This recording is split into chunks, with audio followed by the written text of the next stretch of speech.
So welcome back everyone to the channel यार। I hope आप सब लोग बहुत ही बढ़िया होंगे, खुश होंगे और सेफ होंगे। तो यार आज ना देखो हमने यूजुअली हमने चैनल पे ना बहुत सारी यूज़ कार्स दिखाई है, ठीक है, कि कौन सी बढ़िया रहेगी कौन सी नहीं रहेगी। बट आज हम ऐसी चीज़ दिखाने वाले हैं ना जिसके अंदर आपको कोई यूज़ कार लेने जा रहा है तो कैसे लेनी है, मतलब कि यूज़ कार बाइंग गाइड आज हम आपको बताने वाले हैं और आपको एक गाड़ी कैसे चेक करनी है और कौन सी गाड़ी आपके लिए फ़िट रहेगी। तो पहले हम करेंगे कि गाड़ी कैसे चेक करनी है, उसके बाद हम बताएंगे कि यार कौन सी गाड़ी आपके लिए फ़िट रहने वाली है। तो सबसे पहले चेकिंग का ना स्टार्ट कर देते हैं वीडियो को। सबसे पहले चेकिंग के अंदर आपको बेसिकली आउटलुक पे जाना है। यूजुअली क्या होता है ना, इंजन प्रायोरिटी होती है, बट स्टिल मैं बोलूँगा कि सबसे पहले आप एक बार आउटलुक चेक करो कि भाई हाँ बाहर से गाड़ी का क्या लुक एंड फील है। तो आउटलुक के अंदर क्या आ जाएगा ना, एक्सटीरियर आ जाएगा और पूरा पेंट आ जाएगा, बेसिकली बॉडी पेंट। तो बॉडी पेंट की अगर मैं बात करूँ तो भाई बॉडी पेंट मतलब कि जैसे अब मैं आपको दिखाता हूँ, देखो यहाँ से तो एकदम क्लीन है, आप साइड से पूरी गाड़ी देखोगे तो एकदम ही क्लीन है। ये तो थोड़े से मड लगी हुई है, मतलब मिट्टी के अंदर टायर गया था तो उसकी छींटें हैं, क्योंकि हमारे एलॉय बाहर निकले जाते हैं तो छींटें पूरे याद तक आते हैं, आप देख पा रहे होगे। बट ये तो हो गई बात, आपको क्या देखना है कि कहाँ कहाँ स्क्रैच है और कहाँ कहाँ हमारा जो है पेंट पील ऑफ हो रहा है, या फिर अरे भाई या फिर आपका जो है पेंट या फिर कहीं से घिसी हुई है, स्क्रैच कहाँ से है। तो क्या चाहिए अभी, ये कहाँ जा रहा है, क्या है भाई ये? क्या चक्कर है भाई, ये ऐसा क्या मिल गया? चल इसको कर लेंगे, तू बनाना है। छोड़ो फिर, छोड़ो भाई को बैठे रहने देते हैं। तो अब हम बता देते हैं कि जैसे कि अब भाई यहाँ पे दिखाओ। तो अगर मैं बात करूँ जैसे यहाँ पे ये हमारा एक काइंड ऑफ एक डेंट है, राइट। दिस इंडिकेट्स कि भाई हमारी गाड़ी यहाँ से थोड़ी सी लगी हुई थी। एंड नॉट इवन दिस, अगर मैं आगे से दिखाऊं तो आप देखोगे कि ये वाला पार्ट, इसको क्या चाहिए, फुटेज चाहिए क्या इसको? उससे निकल के आया क्या? हाँ, तो अब मैं दिखा देता हूँ भाई को फुल वीडियो में आना है। तो भाई देखो जैसे यहाँ पे है तो ये आप देख रहे होगे कि थोड़ा सा ना एरिया नॉर्मल पेंट से अलग लग रहा है।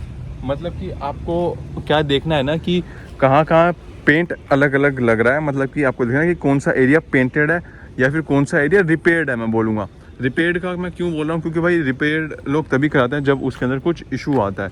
अब देखो बिना इशू के कोई रिपेयर नहीं कराएगा। और इशू कब आया कि भाई बंदे ने या तो कहीं ना कहीं गाड़ी को लगाई है, मतलब मारी है, या फिर कहीं से कुछ इशू हुआ है, ठीक है, तो तभी ये काम आता है। तो देखो यहाँ पे हमारा जब नॉर्मल एलॉय थे तो लग गया था, तो उसका कोई इशू नहीं, हमने खुद ही के पास जो पेंट था वो मारा, इसलिए आपको थोड़ा सा पेंट के अंदर शेड दिखने को मिल जाएगी। Same goes with hair. और अगर आप पूरी गाड़ी पे घूमोगे ना तो आपको देखने को मिलेगा कि कहीं भी पेंट अलग नहीं लग रहा है कहीं से। लाइक अगर आप सबसे पहले मैं बोलूँ तो आपको ये पैनल चेक करना है, क्योंकि यूजुअली गाड़ी अगर कोई भी गाड़ी एक्सीडेंट होती है तो ये पैनल सबसे पहले रीपेंट होता है, उसके बाद डोर्स। तो आपको ना पैनल के पेंट में और डोर के पेंट में फ़र्क देखने को मिल जाएगा। अगर आपको लग रहा है कि ये हल्का सा पेल हो रहा है या हल्का सा डल हो रहा है तो आपको इमीडिएट चेक कर लेना कि हाँ भाई गाड़ी का क्या सीन है, ये बता। और आप और भी बहुत सारे ट्रिक है कि भाई अगर आपको पेंट की वो चेक करनी है डेंसिटी, तो यहाँ पे मारो, ठीक है, मतलब थोड़ा सा feel low, look and feel low, and same यहाँ पे भी लो, तो आपको वो देखने को मिल जाएगा कि भाई पेंट कहीं से बंदे ने पेंट तो नहीं कराया। डेंसिटी आप देखो पेंट की कि सॉलिड वाला पेंट है, लाइट वाला पेंट है। अगर लाइट वाला पेंट है तो आप समझ जाना कि भाई वो बंदे ने कहीं ना कहीं से बाहर से कराया है। और अगर आपको देखने को मिल रहा है फ़र्क तो आपको वो अंडरस्टैंडिंग लेनी पड़ेगी। मतलब वो कैसे आएगी, वो भाई आपको गाड़ी को ना चेक करके ही आएगी कहाँ पे पेंट अलग है कहाँ पे नहीं है। जैसे इस वाले सेक्शन में मैं आपको दिखाता हूँ,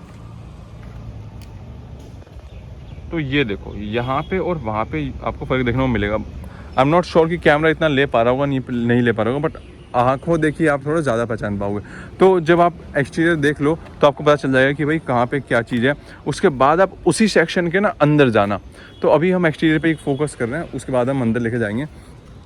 तो भाई देखो बम्पर और जो हमारे फ्रंट बम्पर है वो तो देखो लगते रहते हैं।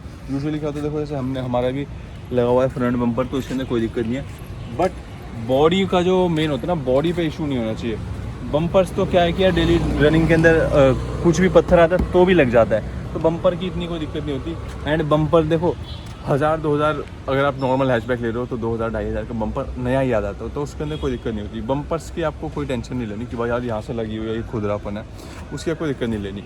आपको मेन क्या देखना, बॉडी की जो मेन पार्ट होता है, पैनल हो गए, डोर हो गए, पिलर हो गए, ठीक है, और रूफ़ हो गई। अब हम एक्सटीरियर के अंदर ना रूफ़ की भी बात कर लेते हैं। तो भाई रूफ़ के अंदर क्या चक्कर होता है ना, आपको देखो सुजुकी की गाड़ियों का थोड़ा होता होगा कि रूफ दबती होगी, बट हाँ बाकियों की गाड़ी जो भी बाकी मैन्युफैक्चरर की गाड़ी होती है ना, वो उनकी रूफ इतनी नहीं दबती। अब देखो मेरी यहाँ से दब रही है, आपको फील आ रहा होगा, हल्की सी दब रही है, वो भी मैं काफ़ी प्रेस कर रहा हूँ तब। अदरवाइज़ आप रूफ़ को ना अंदर से भी चेक कर सकते हो कि हाँ भाई रूफ़ दबी हुई तो नहीं है।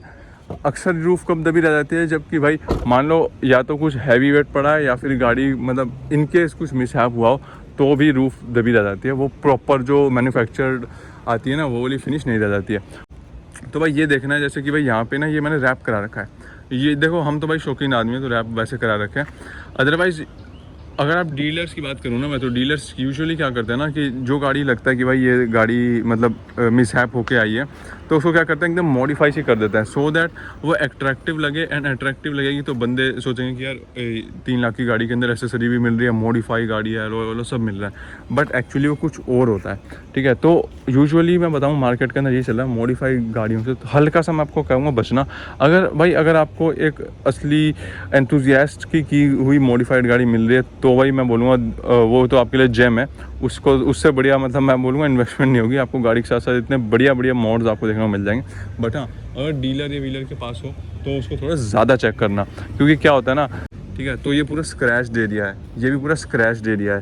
ठीक है, यहाँ पे भी बहुत सारे स्क्रैच है, मतलब स्क्रैचेस को कवर करने के लिए भी लोग रैपिंग हो गई, मॉडिफाई हो गई, वो करा देते हैं। या फिर कोई गाड़ी 10-20 साल मतलब डेटेड हो गई है एंड उसका पेंट डल पड़ रहा है तो उसकी वजह से भी लोग कभी कभार रैप करवा देते हैं। लाइक मेरी गाड़ी ब्लैक ही है, अब मेरी गाड़ी का ना पूरा पेंट का जो पेंट है वो काफ़ी लो क्वालिटी का हो गया, डल हो गया, तो मैं क्या करता हूँ नया रैप कराता हूँ जिससे कि चलान भी नहीं होगा एंड गाड़ी का कोई शक भी नहीं जाएगा। आरसी पे भी वही कलर और एकदम गाड़ी ब्रांड न्यू से बाहर से दिखने लगती है।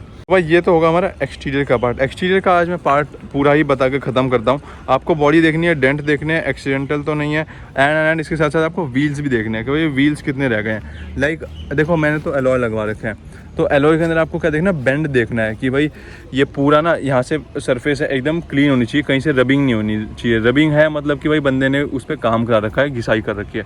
आजकल मायापुरी में लोग बहुत बढ़िया से रबिंग करके उस पर ऐसी फिल्म चढ़ा मतलब ऐसी कोटिंग कर देते हैं कि लगता है कि ब्रांड न्यू है, तो कभी शक ही नहीं जाता। बट स्टिल आपको देखना है, अगर आप हो पाए उतार पाओ पहिया तो उतार के एक बार स्ट्रेट चला के देखो उसको कि वो स्ट्रेट डायरेक्शन में जा रहा है, जैसे मैंने आपको वीडियो में दिखाया था। पिछली वीडियो आप चेक कर सकते हो, पिछली तो नहीं, टाइम हो गया, आप चैनल पे जाके देख सकते हो कि व्हील्स को कैसे चेक करना कि व्हील्स सही है नहीं सही है, बैंड है, अलाइनमेंट ठीक है नहीं ठीक है, तो वो वाली वीडियो आप चेक कर सकते हो। अब हम बात कर रहे थे व्हील्स के साथ साथ टायर्स की, क्योंकि भाई टायर्स ना एक बहुत ही मेन रोल प्ले करते हैं वाइल ड्राइविंग भी और आपकी सेफ्टी भी। सेम गोज भी हमारा पीछे का भी आगे का भी, सारे टायर पे ही बेसिकली गाड़ी चलती है, तो वही मेन जान होती है गाड़ी की। तो आपको टायर्स पे और जो रिम है उन पर बहुत ज़्यादा ध्यान देना है। अगर बैंड हुआ तो कहीं ना कहीं मैं बोलूँगा इशू करेगा, चलते हुए रोड पे चलते हुए रिस्क रहेगा आपको। तो टायर में आपको चेक करना है कि भाई कौन से ईयर का टायर है। यूजुअली टायर ना अगर मान लो थ्रेडिंग बहुत बची हुई हुई है ना, तो क्या होता है due to the time period उसकी जो रबिंग कंपाउंड है ना, वो जो रबर कंपाउंड है वो ख़राब हो जाता है, जिससे कि वो अपनी लाइफ खो देते हैं। जैसे कि ये देखो यहाँ पे मैंने बैलेंसिंग करवाई थी तो यहाँ पे निशान देखने को मिल रहा है, मतलब कहीं ना कहीं बंदे ने मेंटेन कर रखी है। अलॉन्ग विद दिस टायर की लाइफ देखनी है, यूजुअली 5 से ज़्यादा साल है तो टायर कहीं ना कहीं रबर कंपाउंड लॉस कर देता है मोटा मोटी।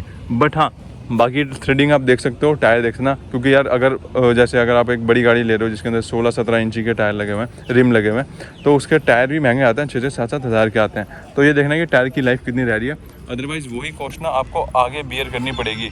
मतलब ये कॉस्ट आप मान के चलो, अगर टायर ख़राब है तो आपको इन फ्यूचर 500-1000 किलोमीटर जितने भी टायर चलेंगे उसके बाद आपको टायर नए लगवाने पड़ेंगे, सो दैट वो कॉस्ट भी आपको आगे ऐड ऑन करनी पड़े। मैं सोच रहा था कि आज एकदम एक्सटीरियर ही कवर करूँगा, बस नहीं, यहाँ पे एक इंटीरियर मतलब ये ऐसा पार्ट है ना जो कि इन केस अगर आपका, मैं नहीं बोलूँगा कि कभी कुछ हो, तो ये वाला पार्ट स्ट्रॉन्ग होना बहुत ज़रूरी है, अदरवाइज़ ये पूरी छत दब जाएगी। ठीक है, तो सबसे पहले आपको ये देखना कि पिलर्स कहीं मोल्डेड या कहीं मतलब अगर एक्सीडेंट होता है तो वो लोग पिलर पे सभी के काम कर देते हैं, तो ये पिलर चेक करना है ओरिजिनल है नहीं है। यहाँ पे आप इस रबड़ को उतारोगे ना तो ये जो मार्क्स है ना, ये जो गोल ये वाले जो गोल है, ये देखो, दिस इंडिकेट्स की कंपनी से है, कहीं कुछ है नहीं, ये वाला आप मार्क भी देख सकते हो। एंड अगर कहीं भी वेल्डिंग होगी ना तो वो आपको थोड़ी सी अलग से देखने को मिल जाएगी, तो ये उतार के चेक ज़रूर करना कि भाई पिलर ओरिजिनल है नहीं है। आगे के दोनों पिलर चेक करना, ए पिलर बी पिलर, एंड इसको फिर हम वापस से लगा देते हैं। एंड इसके साथ साथ मैं बोलूँगा आपको जो नीचे की ये स्कर्ट होती है ना, ये भी चेक करनी है कि गाड़ी नीचे लगी तो नहीं है, कितनी लगी है। मैंने तो स्कर्ट लगा रखी है, अदरवाइज़ आप यहाँ पे रनिंग बोर्ड को चेक कर सकते हो कि भाई कहीं पे गाड़ी अंडर बॉडी से लगी हुई तो नहीं है, जो हमारी रनिंग बोर्ड है वो ख़राब तो नहीं है। सो दैट आपको पता चल जाएगा बंदे ने गाड़ी कैसे चलाई। अगर ज़्यादा लगी हुई होती है मतलब कि यार बंदा थोड़ा रफ चलाता था, सेम आप टायर की कंडीशन एंड ये सब देख कर लगा सकते हो पता। तो ये सब तो हो गया एक्सटीरियर का पार्ट, बट आपको ऐसे पता करना कि एक्सीडेंटल तो नहीं है गाड़ी। आपको ना सबसे पहले रूफ खोल लेनी है। पहले तो आपको बॉडी के पेंट से पता चल जाएगा, पिलर से पता चल जाएगा, एंड उसके बाद हमें देखना है कि भाई हुड के अंदर जो चेसी है, जैसे हमारी चेसी है इसके अंदर ये रही, ये वाला जो पार्ट है, हालांकि ये तो आगे वाला है, इसमें इसके अंदर नहीं है, बट हाँ स्टिल मैं बताऊंगा। ये ना ज़रूर चेक करना है कि यहाँ पे कहीं वेल्डिंग के निशान ना हो, ठीक है। एंड अगर मैं आपको बात करूँ तो यहाँ पे दिखाना भाई। एंड अब आपको क्या देखना है कि भाई यहाँ पे हुड पे जैसे वो वाले जो पार्ट है तो वो डायरेक्ट कंपनी से है, ठीक है। कंपनी की जो वेल्डिंग है वो होनी चाहिए, कहीं बाहर से वेल्डिंग कराई है मतलब कि कुछ इशू है। एंड यहाँ पे आप चेक करो तो वो वाला जो एरिया आपको दिख रहा है, ये वाला पूरा जो है ना चेसी से कनेक्टेड होता है, इसमें पूरा आपको देखना है कि भाई कहीं से वेल्डिंग अलग तो नहीं लग रही, एकदम ओरिजिनल लगना चाहिए। यूजुअली लोग आजकल बहुत बढ़िया भी काम कर देते हैं, तो आपको बहुत ध्यान से देखना पड़ेगा इस पॉइंट को कि भाई यहाँ पे देखो यूजुअली गाड़ी रस्ट लगता है तो हाँ रस्ट होगा वहाँ पे, 10 साल पुरानी गाड़ी है तो ठीक है। एंड यहाँ पे आपको देखना है कि कहीं से वेल्डिंग नहीं है दोनों साइड पे। एंड ये वाले जो पार्ट्स है ये भी आपको देखना है कि भाई हाँ ये वाले जो डॉट है ना, ये जो डॉट देखने को मिलते हैं आपको, तो वो डॉट कंपनी में ही देखने को मिलते हैं। अगर बाहर से होंगे तो ये डॉट पे कुछ स्क्रैचेस होंगे एंड ऑल होगा। तो आपको ये वाला पार्ट दोनों जगह देखना है कि भाई यहाँ से कभी लगी तो नहीं है, तो इससे आपको पता चल जाएगी गाड़ी एक्सीडेंटल है नहीं है। पीछे से भी वही आपको चेक करना है, डिग्गी है तो डिग्गी को खोलो एंड उस पर काइंड ऑफ ऐसे छोड़ो, ऐसे हाथ से लाओगे कि लगेगा कि हाँ भाई प्रॉपर फिनिश आ रही है, नहीं आ रही है तो मतलब ओके है। अगर आपको लगेगा खुदरा बुदरा है तो कुछ है तो आप डिग्गी में भी चेक कर सकते हो। अब भाई ब्रियो में डिग्गी नहीं आती तो इसलिए मैं वो पार्ट तो नहीं दिखा सकता, बट हाँ एक्सीडेंटल वाला पार्ट आप बाहर से चेसी वेसी को चेक करके ले सकते हो और अपना जो पेंट है उस साइड ये लगा सकते हो। बाकी तो भाई आपके ऊपर है, आपको अगर ज़्यादा है तो एक मैकेनिक लेके जाओ अपने साथ, एक्सटीरियर पूरा चेक कराओ, उसके बाद इंजन एंड ऑल की मैं अगली वीडियो में लाऊंगा क्योंकि ये वीडियो ऑलरेडी 10 मिनट से ज़्यादा हो गई है। तो इस वीडियो को यार यहीं पे एंड करते हैं। तो भाई आज के लिए इतना ही था यार, सेकंड पार्ट का वेट करना, बहुत ही अच्छी इन्फॉर्मेशन दूंगा उसके अंदर, सो दैट आप एक गलत कार ना ले लो। क्योंकि हम यार देखो इतनी इन्फॉर्मेशन देते हैं, इतने सारे कार्स दिखाते हैं कि कौन सी गाड़ी है क्या है, बट आपको कैसे लेनी है ना वो ज़्यादा इंपॉर्टेंट है। क्योंकि भाई हमने तो दिखा दी, लोग क्या करते हैं ना कि यूट्यूबर की देखी भाई यार इस वीडियो में तो यार 30,000 से गाड़ियाँ मिल रही है, 20,000 से गाड़ी मिल रही है, बट एक्चुअली में क्या होता है ना, बहुत सारा ना मार्केट में झोल चल रहा होता है। तो आपको ध्यान से रहना है और सतर्क रहना है। एंड अपनी नॉलेज तो ऑब्वियसली आपको हमेशा काम आएगी, तो नॉलेज आप रखो अपने पास सो दैट आप एक गलत डिसीजन ना लो इस फील्ड के अंदर। तो that's all for the day, मिलेंगे अगली वीडियो में, तब तक के लिए सी बाय और टेक केयर।